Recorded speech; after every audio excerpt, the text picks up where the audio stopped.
This is, well, it looks like water. So this is a water molecule which is frozen in some sort of a structure. Okay. This is one molecule of water, and this one molecule of water is, let's say now, it's a bit, okay? It is linked to that one, that one, that one, and that one.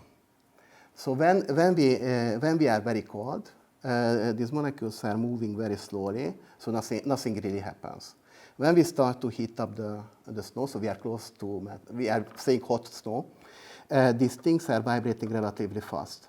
Now, since this guy is sitting in the center, cannot really go anywhere, so it will just move fast. Now, if we have other molecules which are sitting on the side, so we have, for instance, this one. It has 1, 2, 3 neighborhood. So it is already free to move in that direction. If we have that one, we have 1, 2 neighborhood, so it is free to move in 2 directions. And when they start to move faster and faster and faster, in one point, they just go into the air. Because it gets enough speed to escape. So in general, for snow, the air is very cold, so he doesn't want to stay there, so he will freeze back somewhere. And that's why the structure will get rounded. Okay? So this thing makes that the surface is unstable. So normally, if I have these water molecules, they are free to move, but they doesn't really like that. So it's not very nice for them. So let's assume that you have a second snow grain. Again, we have more here. Yeah. So here again, I have one surface where I have guys who can move, and I have another surface where I have guys who can move. Now, if they come together to each other, next to each other, then all of a sudden this one, instead of having 1, 2, 3 neighborhood, he has 4. 1, 2, 3, 4. So what will happen that he gets locked with that one? So if I have 2 surfaces and I push them together, the 2 surfaces will freeze together, will get locked together. And glued together. So that because these like to get less freedom of movement in that sense. Now, if I'm very cold, these are moving a little bit. This is moving a little bit. I'm getting close to each other, so I need to wait a lot of time until they get close enough to glue. If I don't have enough time, they move a little bit, but they don't get glued.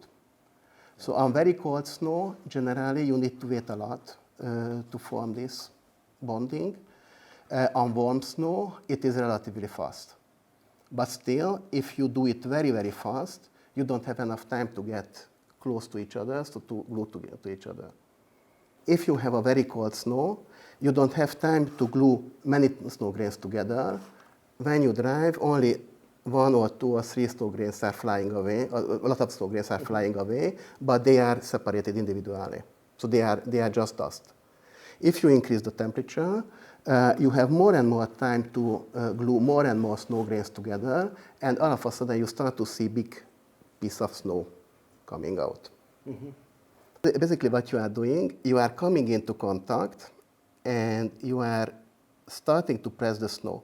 So if we are on this toy story, so what we are doing, we are coming into contact, and we are starting to press them together. Now, if I'm rolling slowly, or if the temperature is relatively high, then I have enough time to glue the snow to grain. So that means that I will start to have these big chunks flying away. If I'm coming fast, or the temperature is low, I don't have enough time here, so I will start to create the dust. And the same is true for the tire. So if I come into contact and I'm spending a lot of time, then things can glue. Oops. If I'm coming slowly or temperature is low, then the things cannot go into the thread. And the snow grains are, of course, much smaller than this one. So they will end up in contact with these blades or end up in contact with the groove. And depending on the temperature, they can feel the blade, stick to the block, or stick into the groove.